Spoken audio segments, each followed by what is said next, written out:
Pessoal, bom dia. Vamos dar início à apresentação da professora doutora Luciana Londe, intitulada Ciência Cidadã para a Prevenção de Desastres, alunos como agentes de mudança. Apresentando a professora, ela possui graduação em Ciências Biológicas pela Universidade Federal de Uberlândia, a UFU, mestrado em Engenharia Agrícola pela Unicamp, Universidade Estadual de Campinas, e doutorado em Sensoriamento Remoto pelo Instituto Nacional de Pesquisas Espaciais, INPE. Atualmente, ela é pesquisadora do CEMADEM, que é o Centro Nacional de Monitoramento e Alertas de Desastres Naturais, e coordenadora do Programa de Iniciação Científica PIBIC-CNPq.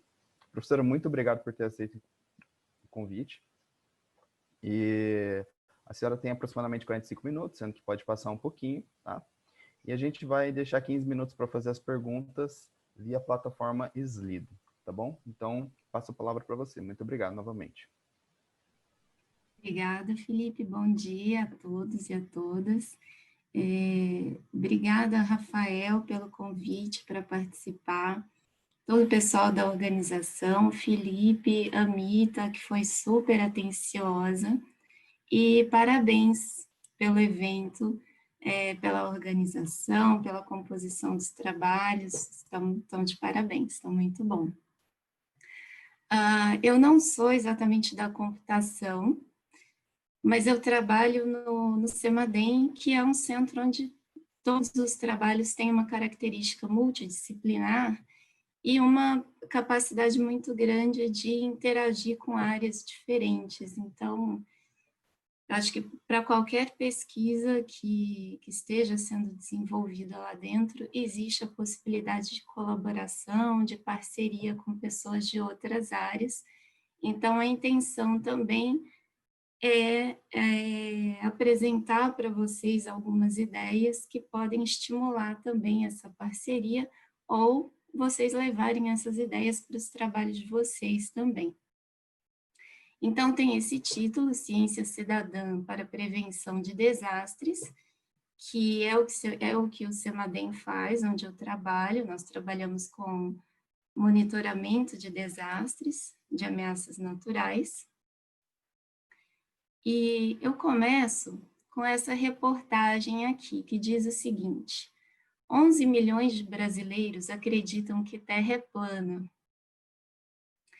E desses 11 milhões, tem pessoas que se reúnem, que fazem convenções, fazem congressos.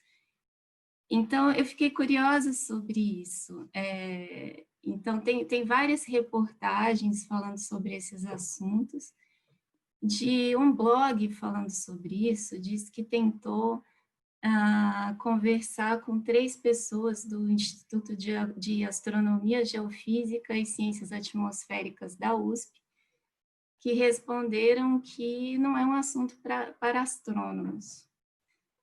E aí eu queria me colocar aqui tentar me colocar nos 2 papéis. Olhando o papel do pessoal da astrofísica, das ciências atmosféricas, eu acho que é muito parecido com a reação que eu tenho. Eu fiz um doutorado em sensoriamento remoto, né? Eu tive 4 anos de contato com evidências de que a Terra não é plana. E essa situação, assim, para nós isso não é um questionamento. Mas pensando no outro lado, para uma pessoa que está fora da academia, que não participa desse universo de pesquisa científica, ela precisaria ter acesso às evidências que nós temos, porque senão nós vamos pedir para essa pessoa uma profissão de fé, não é? Que é o contrário do que nós queremos como cientistas. Nós, na definição de ciência, a gente tem essas ideias de experimentar, de testar, de verificar evidências, verificar fatos. E então, do mesmo modo que para nós não é fé, a ciência é baseada em evidências, nós não podemos pedir para as outras pessoas que tenham simplesmente fé no fato de que a Terra tem formato X ou Y.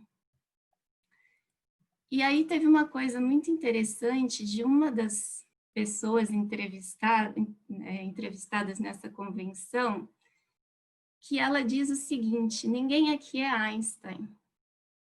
E o que ela está dizendo com essa frase? Né? Ela está dizendo o seguinte: olha, existe um grupo ao qual eu não pertenço, um grupo com o qual eu não me identifico, que fala coisas que eu não entendo, e existe esse grupo de cá, que para mim é mais fácil entender, que fala coisas que eu entendo. E eu não sou nenhum Einstein do outro grupo, então eu vou ficar com o que eu entendo, o que eu consigo entender. E aí a gente vê uma separação muito grande e que tem se acentuado nos últimos anos. De um lado, as pessoas que trabalham com pesquisa científica, com essa produção de conhecimento através de pesquisa, e do outro lado, as pessoas que não se reconhecem disso e que criam o seu grupo separado, onde elas conseguem se entender. Isso não faz bem para ninguém, nem para nós, como cientistas, nem para o outro grupo também. Não é benéfico para nenhum dos dois lados. Então, como construir essa ponte? O que é que a gente pode fazer para promover essa interação entre um grupo e outro grupo? Então, tem esse artigo da Samia Sulaiman, que diz, entre outras coisas, que nas práticas brasileiras nós temos tendência de valorizar o conhecimento técnico-científico, no caso aqui sobre desastres, que é a minha área, mas a gente pode generalizar isso, tá, para outras áreas do conhecimento também, em detrimento do conhecimento local. Então, já começa aqui uma prática de separação e de exclusão, de dizer, não, só o meu conhecimento que vale, o seu não. E também a Samia diz que existe uma gestão da informação e não do conhecimento, que a gente vai voltar nisso ao longo da apresentação, né? Acho que vai ficar mais claro, e fala também dessa perda do papel transformador da educação. O que seria esse papel? Né? A gente vai voltar nisso no final também, mas já adiantando, um dos grandes papéis da educação, das práticas educativas, não é de fornecer respostas, é de estimular boas perguntas, que os alunos consigam elaborar suas perguntas. Então, seguindo, né, trazendo para o contexto de desastres e de sistemas de alerta de desastres. Nós temos essa socióloga francesa que diz que a gestão de riscos, para ser aceitável, precisa ser consensual e precisa apresentar transparência e participação efetiva do público.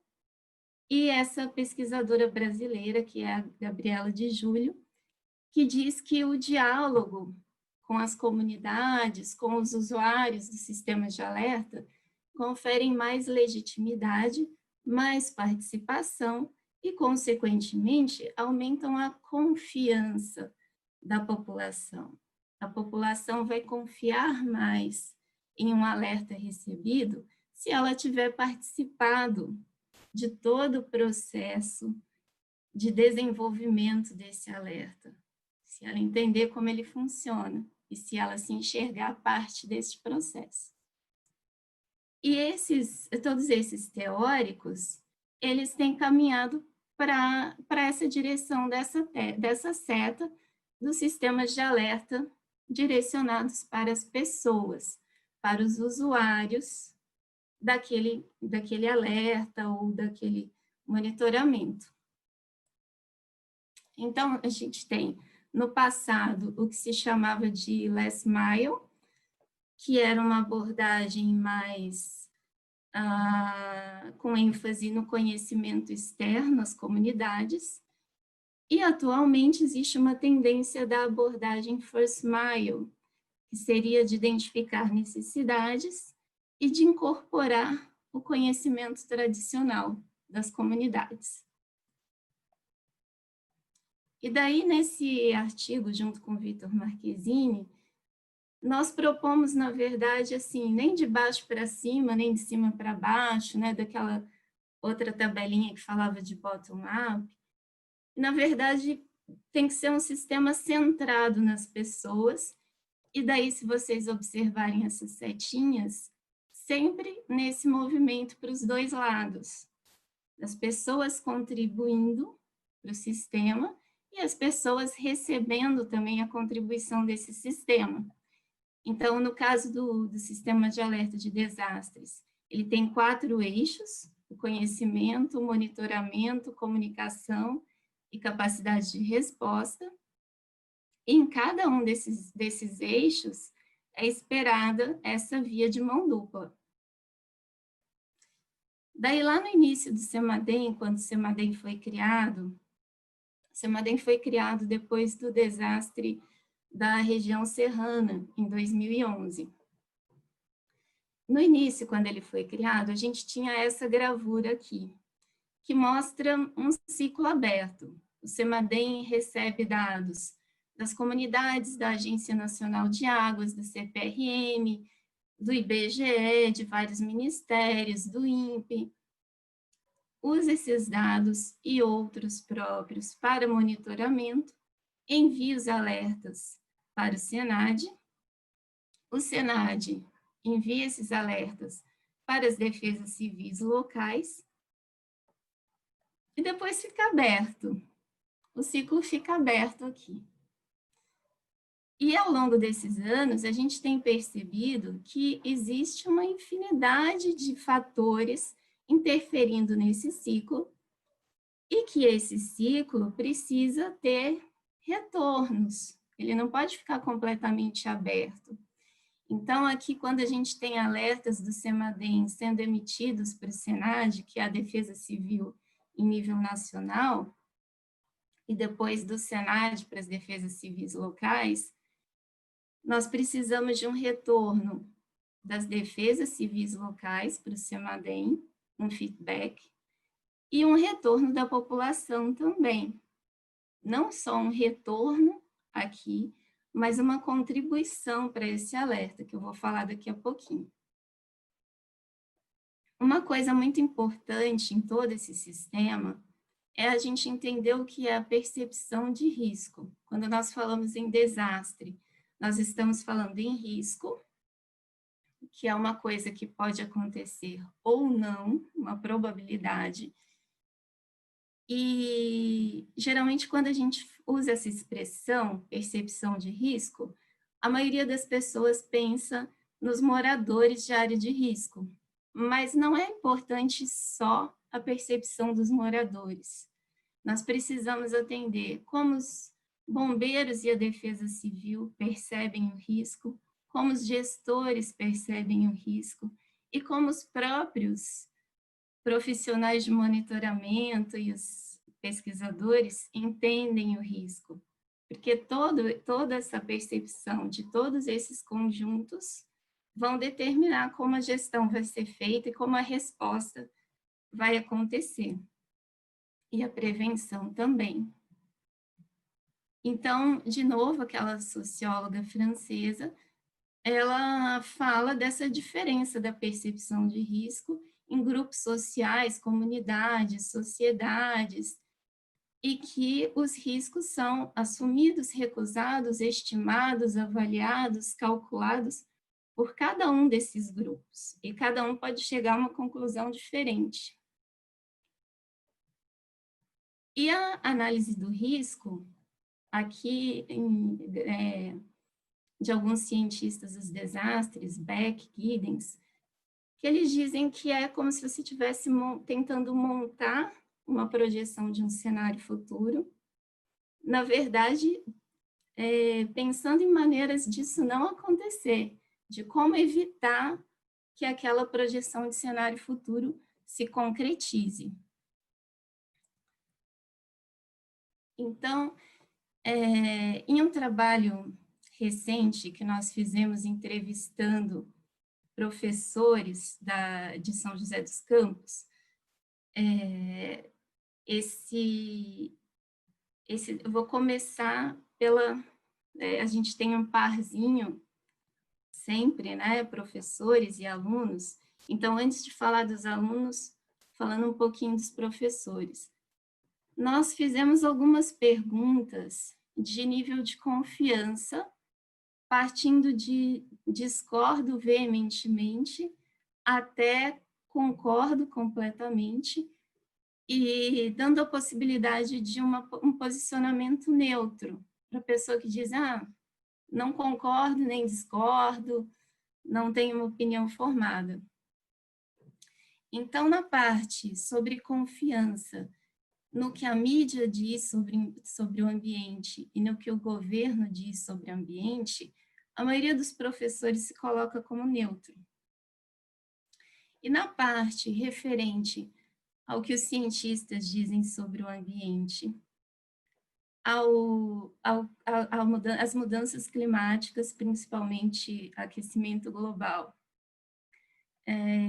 ao fato de enxergar que as mudanças climáticas são causadas por atividades humanas e enxergar que as mudanças climáticas são um problema sério atualmente, a gente vê que a maioria dos professores concorda com essas afirmações. Então, nós temos aqui um retrato muito interessante, porque o modo como esses professores se comportam, o que eles acreditam, é o modo também como eles vão conduzir as práticas escolares. Então, passando do professor para o aluno, por que estudar a percepção de crianças e adolescentes? Existe um potencial das crianças de resolver problemas, de mobilizar outros grupos etários, o pai, a mãe, o avô. E nós temos a Lei 12.608, que prevê, entre várias outras coisas, que esse tópico de prevenção de desastres faça parte dos currículos escolares de forma transversal. Pegando alguns dados nesse artigo que analisou, cruzou dados de área de risco com posição de escolas municipais, de escolas públicas principalmente, nós temos que 2.443 escolas estão situadas em área de risco alto e muito alto, sendo 729 em áreas de risco hidrológico, a maioria pública, e 1.714 em área de risco geológico, também a maioria escola pública. Pensando nesse universo de crianças que moram em área de risco e que estudam em escolas localizadas em área de risco, nós fizemos um trabalho de entrevista com um local específico que foi Campos do Jordão, que é uma cidade conhecida pelo potencial turístico, mas também tem áreas de risco, tem um histórico muito sério, principalmente de escorregamentos. Nós tivemos ano passado, dezembro do ano passado, inclusive morte de crianças. Então, nós fomos em algumas escolas localizadas em áreas de risco e perguntamos, por exemplo, você consegue saber quando vai chover? E a maioria disse que sim, consigo saber observando o tempo, vendo se o vento mudou, olhando a cor das nuvens.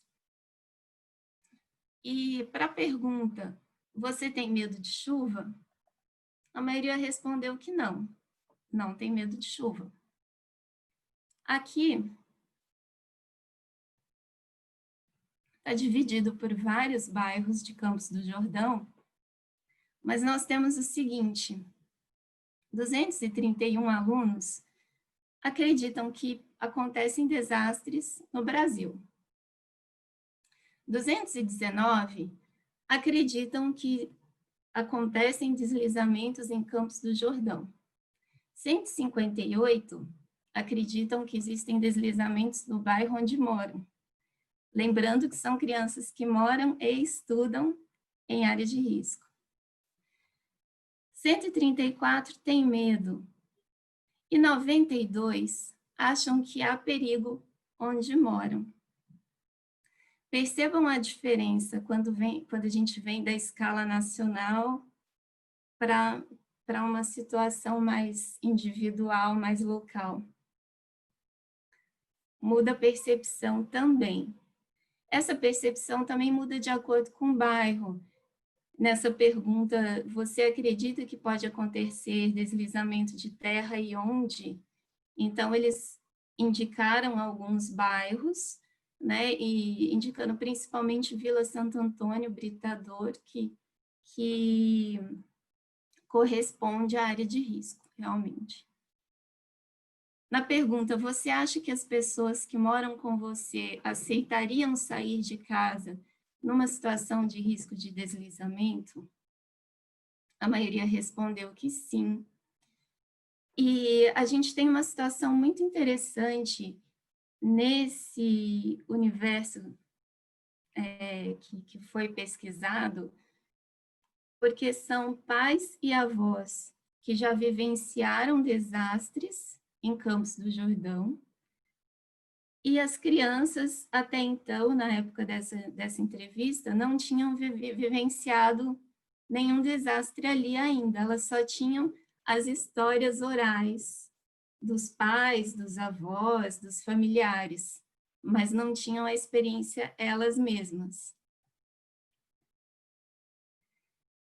Aqui para a pergunta, se for preciso sair de casa, você tem outra casa para ir? Então, a maioria respondeu que teria casa de familiares. E uma outra pergunta era o que causa deslizamento de terra? Então, teve várias respostas que mostram um entendimento ainda precisando de ligações, mas que eles mencionam lixo na rua, água suja. E teve uma resposta específica que disse isso aqui: muitas casas juntas causam um desastre. E daí eu faço esse contraponto, né, da criança que respondeu muitas casas juntas, pensando numa situação de favela, de casas em cima do morro, com essa situação do Morro Boa Esperança em Niterói, em 2018, que era uma casa só, estava aqui em cima. Essa casa era um problema de saneamento, de canos colocados no lugar errado, de vazamento de água, e, enfim, aconteceu esse movimento de massa, essa queda da casa que ficava aqui em cima, e matou algumas pessoas que estavam aqui embaixo. E aqui não era uma situação de muitas casas juntas, era uma casa só. E aconteceu o desastre também, mesmo com uma casa só. Então, ok, nós estudamos percepção e o quanto essa percepção pode ser diferente entre vários grupos. E agora, nós vamos desses estudos de percepção e análise do risco para a gestão do risco. Primeira coisa, como informar? Seria com precisão técnica e científica ou seria prezando pela compreensão pelo grande público? E aí tem uma outra frase que eu tirei daquele contexto da Convenção de Terra Plana, que diz o seguinte: quase todos têm uma coisa em comum. Eles viraram terraplanistas após assistirem a vídeos do YouTube. Então, pensando também nessa influência do que a gente tem de mídias digitais, como usar essas mídias digitais em nosso favor, para que elas sejam úteis para os cidadãos, para as comunidades, para os cientistas, para as políticas públicas, e como fazer esse equilíbrio do que é digital e do que não é digital. Isso faz parte da gestão do risco também, decidir como vai ser esse fluxo de informação e como ele vai acontecer, por quais meios. Então, o CEMADEM tem várias iniciativas tentando unir todas essas partes.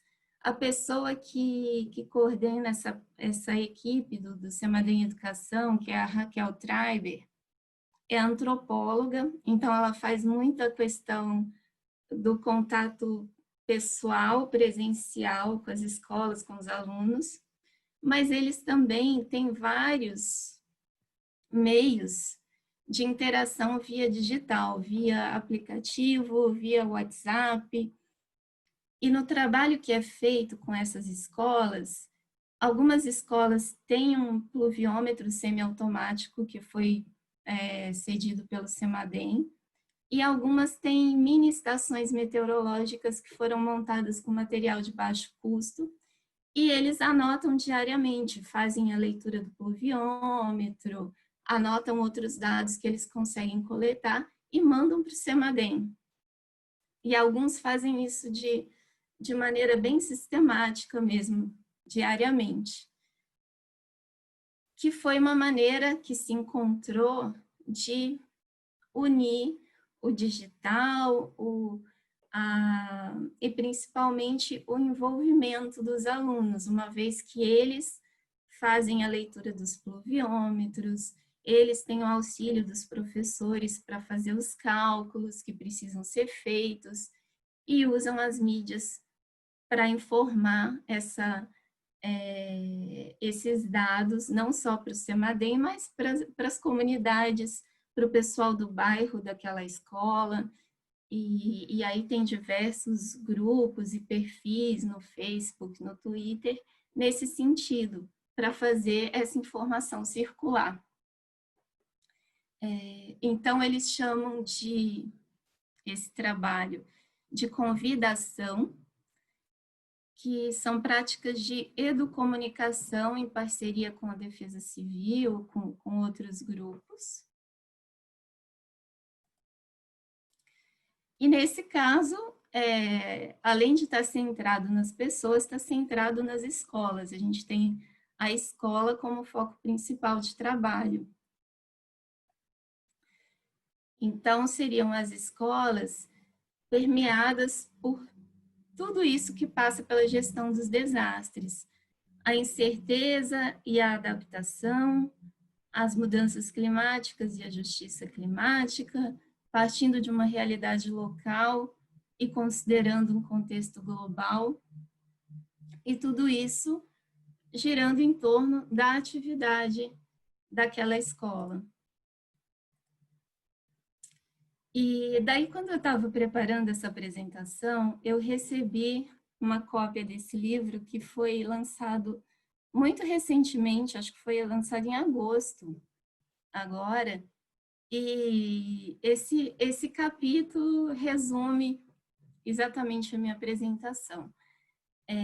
Então, o título do capítulo é Saberes e Ações dos Jovens, Reflexões e Práticas na Educação para a Sustentabilidade, e os autores fizeram um trabalho de campo em Franco da Rocha, com jovens de comunidades de baixa renda de Franco da Rocha, em locais que têm problema de saneamento, de coleta de lixo, de risco de desastres, e tudo isso acumulado e sobreposto.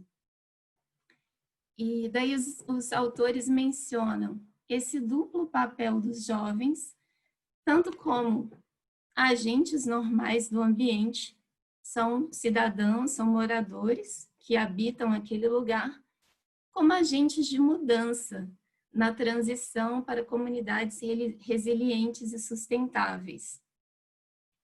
Eles também mencionam que, ao envolver os jovens de forma participativa na coleta, análise e interpretação dos dados, é feito um desafio nesse papel central dos adultos na criação de conhecimento. E não são só os adultos, os jovens que estão ali acompanhando o dia a dia do contexto onde eles moram, também são capazes de produzir esse conhecimento e de interagir com outras pessoas que lidam com esse conhecimento, com essas informações. E falam também do potencial de transformação social. Nesse caso, eles citam o bottom-up, que seria aquele first mile, daquela tabela que eu mostrei no início, em direção à sustentabilidade. E aí é muito interessante o conceito de agência. Eles dizem que os jovens são atores sociais ativos que dispõem de agência em vez de serem meramente recipientes passivos de conhecimento. Então, a diferença entre ator e agente é que ator simplesmente faz algo, enquanto agente é alguém que faz algo em relação a outras pessoas, faz coisas acontecerem. Talvez para vocês não sejam familiares essas palavras, nem mesmo a palavra ator. Nas ciências sociais é muito comum usar essa palavra ator para uma pessoa que vai participar de alguma ação, e aí existe essa distinção entre ator e agente. Então, os jovens seriam mais que atores, seriam agentes nessa mudança do ambiente e nessa capacidade de lidar com o conhecimento.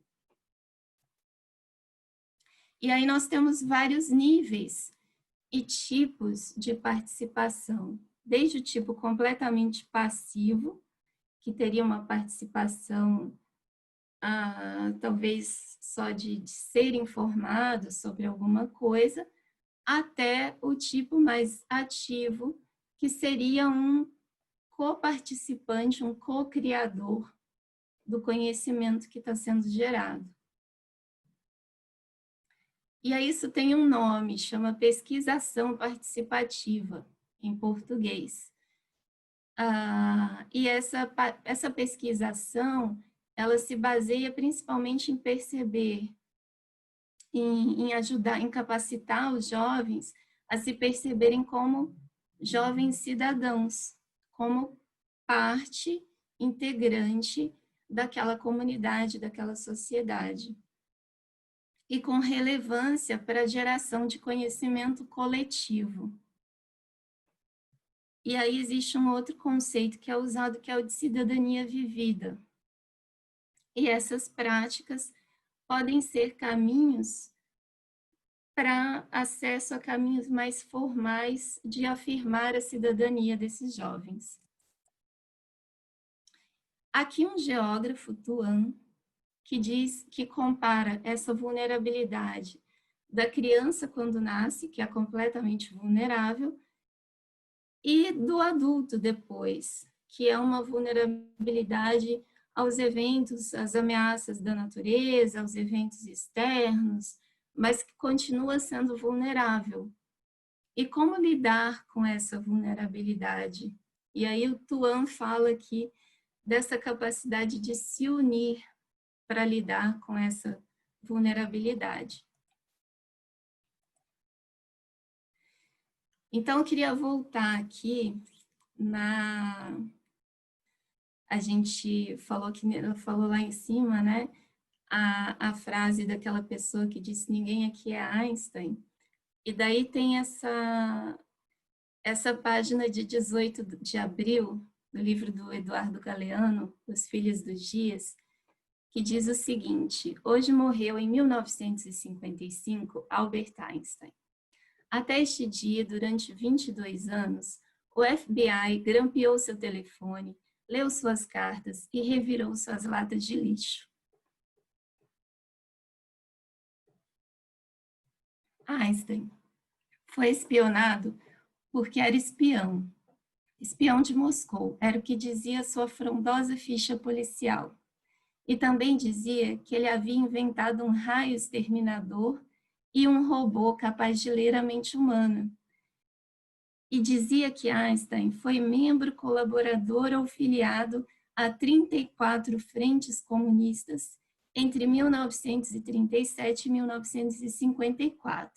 Dirigiu honorariamente 3 organizações comunistas e não parece possível que um homem com esses antecedentes possa se transformar em um leal cidadão americano. Nem a morte salvou. Continuou sendo espionado, já não pelo FBI, mas pelos seus colegas, os homens da ciência, que cortaram seu cérebro em 240 pedacinhos e analisaram um por um à procura da explicação do seu gênio. Não encontraram nada. Einstein bem que tinha avisado. A única coisa de anormal que tenho é a minha curiosidade. Então, também usando o tema do início, que é a nossa Blue Marble, eu convido vocês para pensar além das nossas casas, além dos nossos territórios e principalmente para as pessoas, para estimular essa curiosidade nos alunos, porque mais importante do que ter todas as respostas é conseguir fazer boas perguntas. Então, com isso, quais são as suas perguntas? Obrigada. Foi um prazer participar. Luciano, muito obrigado. A sua apresentação foi excelente. Eu acho que a gente está vivendo num momento muito obscurantista e realmente o único instrumento que pode ajudar a gente é a divulgação científica. Muito obrigado novamente, Luciano. Agora a gente vai passar para as perguntas, tá? Temos diversas perguntas aqui no chat e vamos lá. A primeira pergunta é da Fernanda Dalaca. Ela faz Ciência da Computação na Universidade Federal de São Paulo.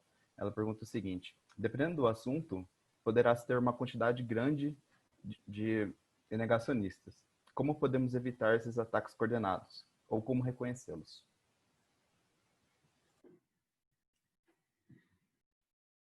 Eu acho que é sempre esse convite de analisar, de ter essas análises baseadas em evidências. Sempre que a gente tiver uma coisa baseada em achismo,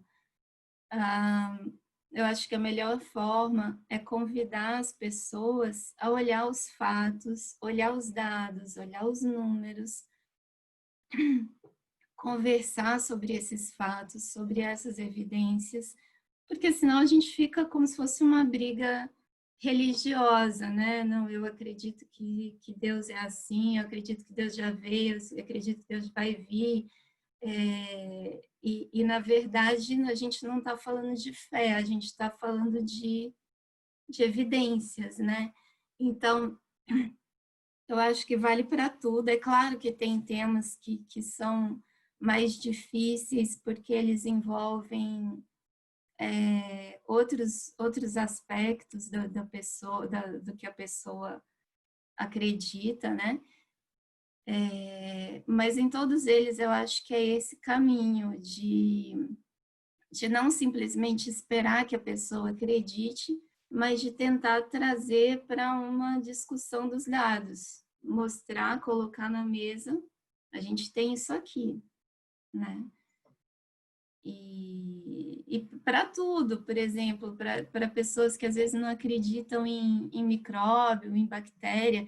Eu lembro que no início da minha graduação, uma das primeiras aulas, a professora ensinou a montar a lâmina para a gente olhar o microscópio, e daí disse, olha, vocês vão montar com uma gota de água da torneira, uma gota de água do bebedouro, uma gota de saliva, uma gota de água dessa garrafinha d'água que vocês estão bebendo. Monta a lâmina e olha no microscópio. E quando a gente faz isso, a gente passa a acreditar nas bactérias, né, nos micro-organismos, porque deixa de ser uma crença, passa a ser um fato. né? Eu acho que é esse caminho. Não, com certeza. Temos a pergunta da Natália Pedroso, ela faz mestrado na CAP, no INPE, em computação aplicada. Ela pergunta: como você lida com a questão, acho que da qualidade e confiabilidade dos dados dos cidadãos? Eu imagino que ela esteja falando dos dados enviados dos cidadãos para o CEMADEM, no contexto mais específico ali que eu falei de desastres, né? A gente nunca usa um dado só, ou uma fonte só. Então, o CEMADEM tem uma rede observacional muito grande de estações meteorológicas, de PCDs, que são plataformas de coleta de dados, de pluviômetros, de radares. E além dessa rede observacional que é nossa, nós temos essas outras informações que vêm das outras agências, vêm de universidade e vêm da comunidade também. E a intenção é juntar toda essa informação para produzir conhecimento a partir daí, juntando tudo, porque quanto mais informação a gente tiver, melhor. Um alerta nunca vai ser baseado só numa observação feita num pluviômetro da escola, por exemplo, vai ter uma série de outros dados trabalhados, mas tem alguns dados que só a comunidade consegue fornecer. Por mais que a gente tenha equipamento, a gente não consegue. E um deles é, por exemplo, se a previsão funcionou, porque nós temos ótimos meteorologistas, nós temos radares, nós temos pluviômetros, mas às vezes é enviado um alerta de chuva, por exemplo, e não chove. E quem é que vai dizer se choveu, se não choveu, naquele bairro específico, naquela rua? A pessoa que mora naquele bairro, naquela rua. Porque a gente não tem como colocar um profissional em cada bairro de cada município do Brasil para conferir o que está acontecendo. Um outro exemplo, também no contexto dos desastres, é com relação ao próprio alerta, ao texto do alerta. Nesse caso, também é mais direcionado para a defesa civil, mas, por exemplo, o alerta é redigido de uma determinada forma, com alguns jargões científicos, e ele chega para as defesas civis locais. Esse texto ficou acessível, ficou compreensível? Tem palavras ali que talvez a pessoa não saiba o que significam? Se tem termos técnicos, existe um glossário embaixo explicando o que são aqueles termos? E quem vai dizer se esse texto está adequado ou não são os usuários, que a gente chama de ponta, lá no final. Então, a Defesa Civil vai dizer se o texto está muito grande, se está muito curto. Vai dizer, por exemplo, você me mandou em PDF, mas eu só recebo aqui no celular, eu não consigo abrir o PDF e conseguir ler um PDF grande, ficar aumentando aqui para ler na tela do celular. Então, você precisa encontrar uma outra forma de mandar esse alerta que eu consiga ver com mais facilidade. Pode ser na forma, pode ser no conteúdo e pode ser na eficácia de fato, de falar se aquele alerta foi útil ou se, olha, recebi seu alerta, mas não serviu para nada. Quando chegou o alerta aqui, eu já tinha resolvido tudo, já tinha chovido, já tinha parado de chover. Isso é uma outra situação que acontece também. É tudo muito rápido, muito dinâmico.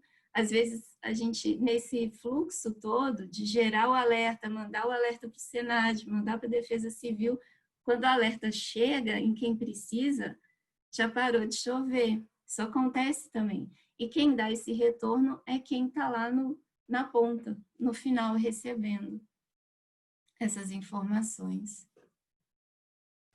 Exatamente. Temos outra pergunta da Paula Jimenez, do IEG da USP.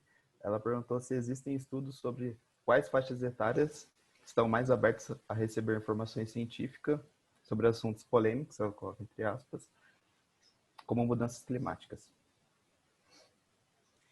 Essa faixa etária dos adolescentes e dos jovens ali, por volta dos 18 anos, mas essa faixa mais do que a gente chama de youth mesmo, de juventude.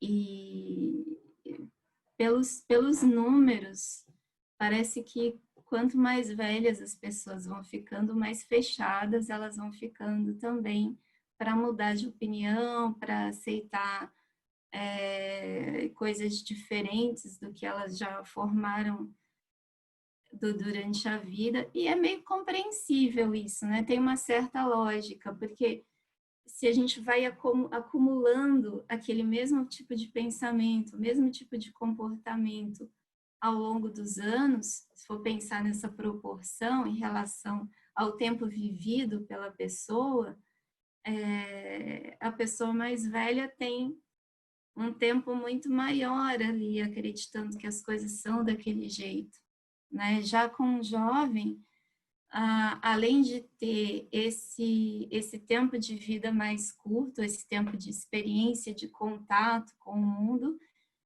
existe também essa característica do jovem de questionar mais e de desafiar mais, o que ao mesmo tempo é um desafio também para os professores, porque precisam lidar com essa postura dos jovens de estarem sempre desafiando tudo.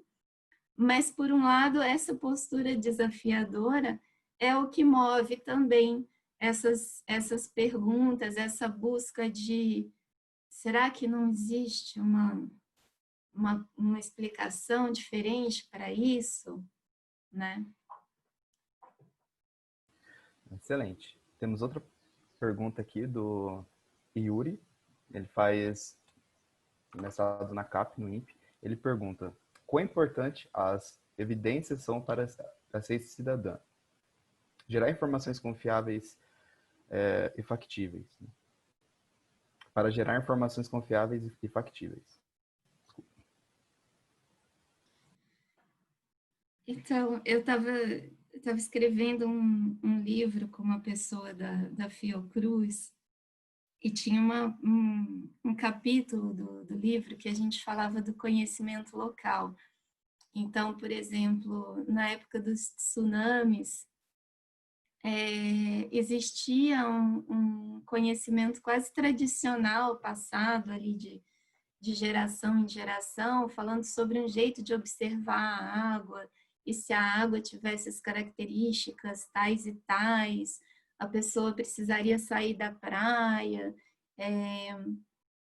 e a gente ficou meio rindo assim nesse momento do capítulo, pensando o que é que a gente vai fazer, porque a gente está falando aqui que o conhecimento tradicional e local é importante, mas a gente não quer passar a ideia também de que o conhecimento científico não vale nada e que porque isso é um outro enviesamento que às vezes acontece também, né? A pessoa fala, o conhecimento local aqui vale tanto quanto o científico. E a chave está nessa frase de ciência é análise baseada em evidências. Então, no que for local, mesmo que a gente tenha a tradição oral ou familiar, que é super importante, essas histórias contadas oralmente, que são importantes e que não podem ser desprezadas, mas elas precisam se somar às outras informações que a gente tem e compor um todo.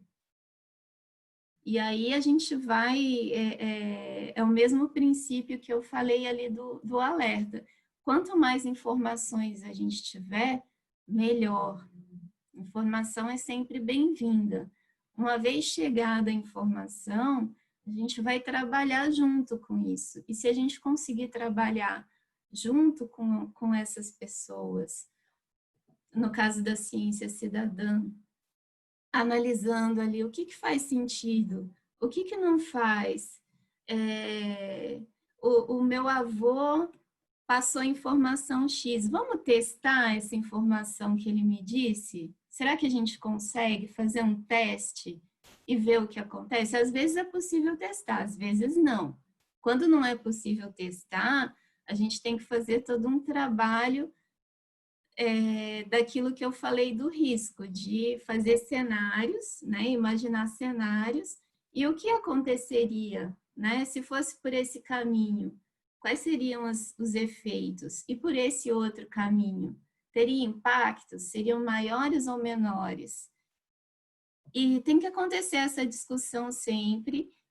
E o quanto mais a gente conseguir envolver grupos diferentes nessa discussão, melhores vão ser os resultados que a gente vai ter. Exatamente. Temos mais uma pergunta da Paola. Ela pergunta se a gente deve dedicar os nossos esforços a conscientizar a população adulta e confrontar o negacionismo ou desenvolver a consciência ambiental na população mais jovem.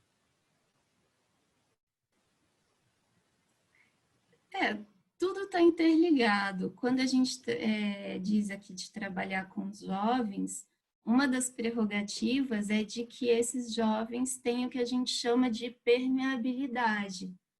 Eles vão levar essas discussões, esses questionamentos para outros grupos, para outras faixas etárias, para outros círculos de convivência. E a ideia dos jovens como agentes é essa. Por exemplo, nós temos um projetinho começando que é de ter alguns alunos de ensino médio com perfis nas mídias sociais, divulgando alguns dados de desastres. E a ideia é que, em vez de ser um cientista passando essas informações, discutindo, etc., que sejam esses alunos tentando fazer esse diálogo. Então, convidando as pessoas daquele círculo, daquele bairro, para participar daquele grupo no Facebook.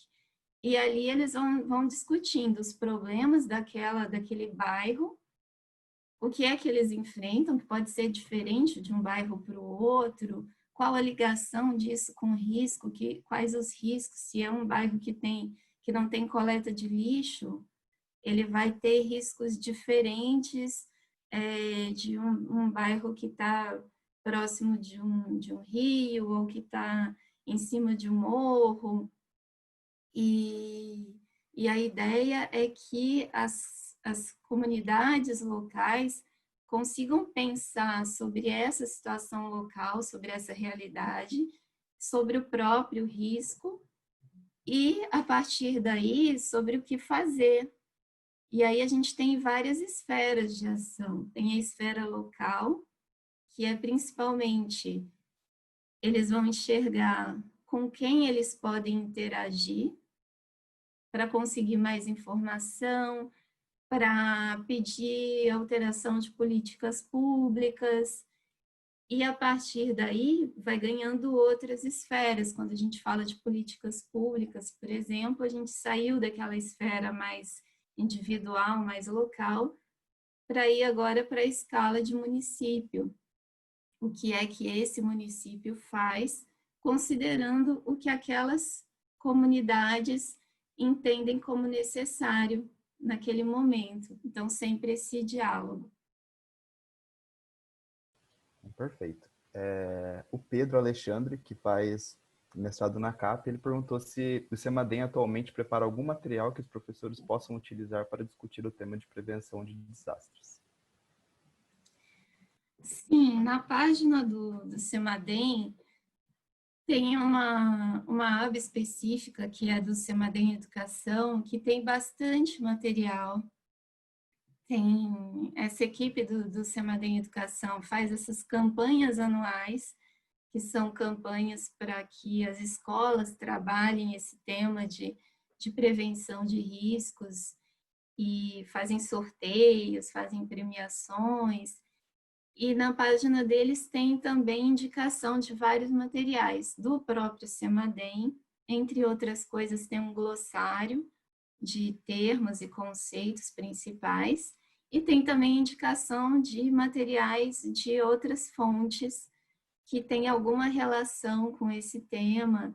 Então, ali na página você encontra algumas coisas. Beleza. A gente tem mais uma pergunta do Yuri que é bem interessante. Ele pergunta se o resultado da pesquisa em Campos do Jordão contribuiu como para a tomada de decisões do poder público sobre a prevenção do deslizamento.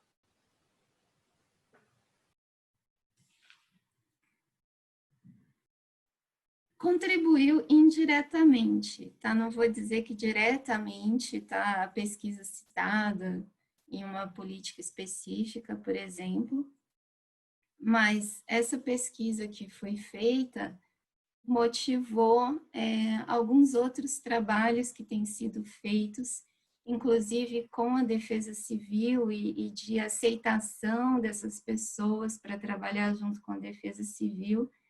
E desde aquela época, Campos do Jordão tem tomado uma série de ações, faz simulados, já fez vários simulados e, entre outras coisas, eles avaliam rotas de fuga, caminhos alternativos, caso acontecesse alguma coisa, quais são os líderes comunitários, quem fica responsável por quem vai se responsabilizar pelos cadeirantes, pelas crianças que não podem sair sozinhos, qual vai ser o ponto de encontro, para onde eles vão se direcionar, quem eles vão chamar, para quem eles vão telefonar.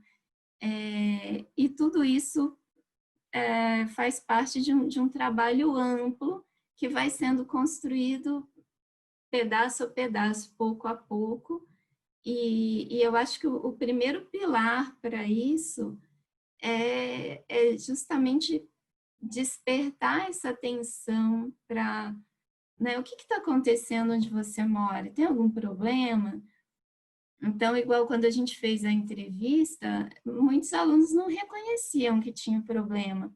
Então, a partir dessa pergunta, será que ele começou a se questionar, assim, será que tem algum problema onde eu moro? Quais serão esses problemas, se eles existem? E essa é a base para que se comece a interagir com defesa civil, por exemplo, e entender qual é o problema, qual é o risco, o que é que eu posso fazer, o que é que precisa ser feito, mas eu, como cidadão sozinho, não consigo fazer, então eu preciso procurar outras instituições que façam, preciso indicar como seria bom que se fizesse, e sempre esse trabalho de montar, de juntar peças, juntar várias peças e ir construindo essa gestão de um jeito maior, de um jeito mais amplo. Ótimo. Eu vou fazer mais duas perguntas e a gente finaliza, pode ser? A gente tem a pergunta da Irene Soares, ela faz geoprocessamento na FATEC de Jacareí. Ela pergunta se o acesso aos centros de pesquisa, como o CEMADEM e o INPE, fosse mais fácil, e que seria mais fácil também mudar a ideia dessas pessoas que não acreditam em ciência. Né? Se o acesso a essas instituições fosse mais fácil, seria mais fácil mudar a ideia dessas pessoas que não acreditam em ciência.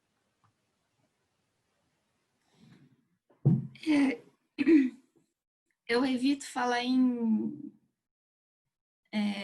mudar, porque me parece meio agressivo, assim, eu dizer de eu mudar a visão da outra pessoa.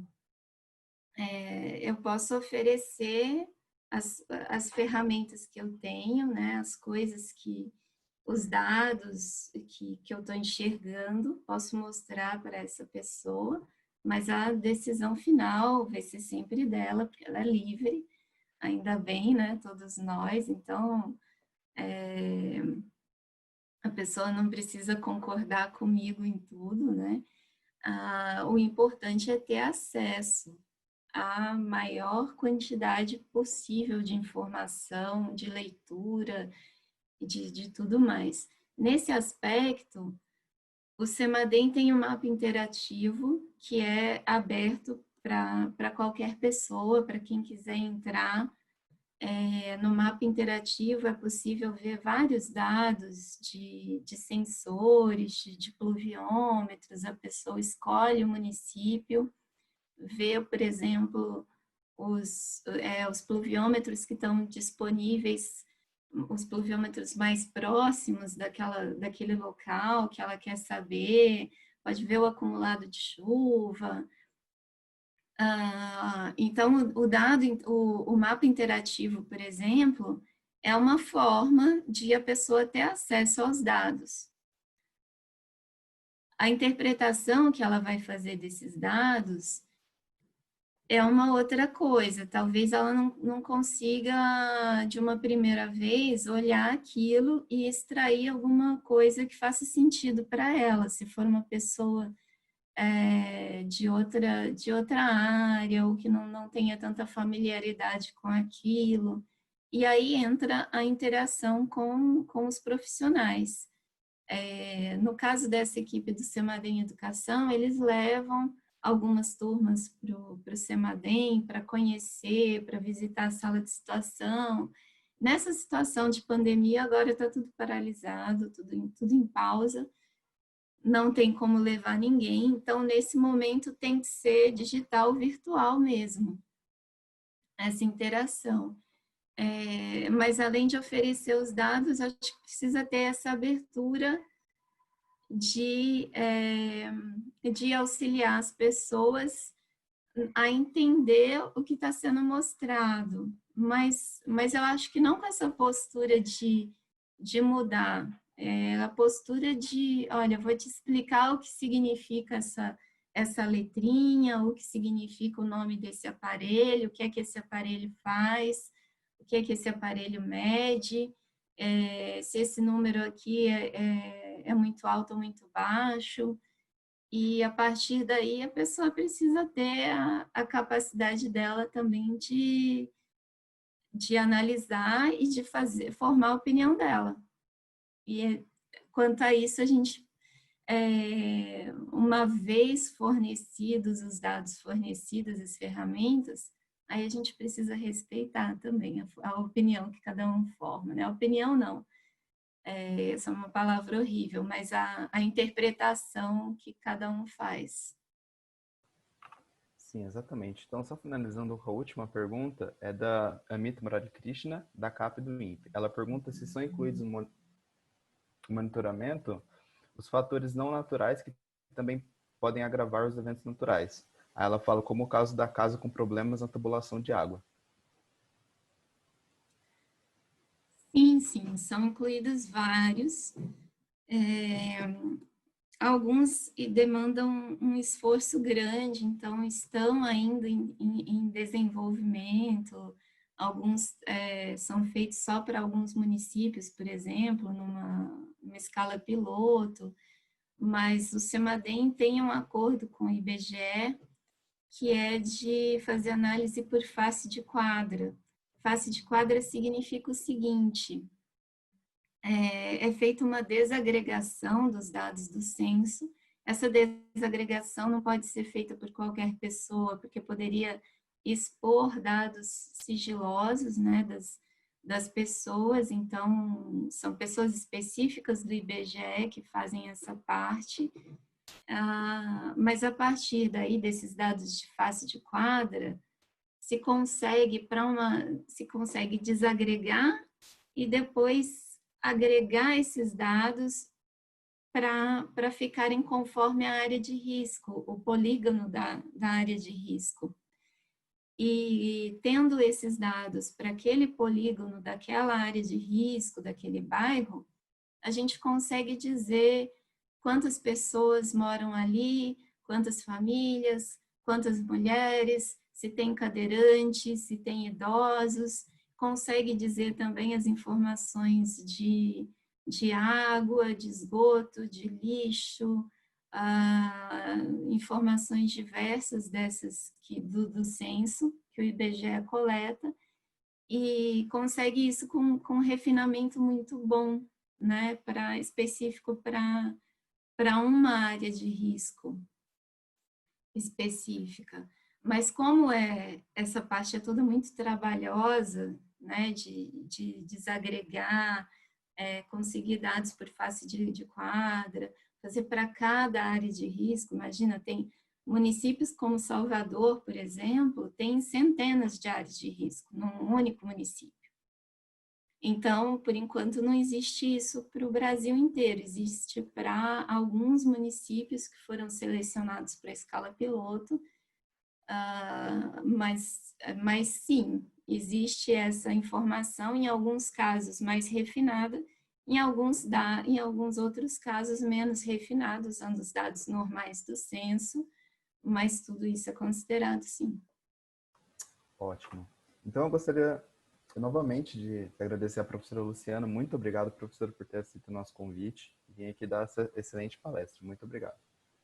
Eu que agradeço, foi um prazer participar. O prazer foi todo nosso. Pessoal, então, a gente vai ter um intervalo para o almoço e voltaremos novamente às 1h30 da tarde com a palestra Ensino Remoto Emergencial do professor Fernando Massanori, da FATEC São José dos Campos. Então, eu estou aqui com a lista das outras pessoas, a Mita ela enviou no chat, mas eu vou falar novamente.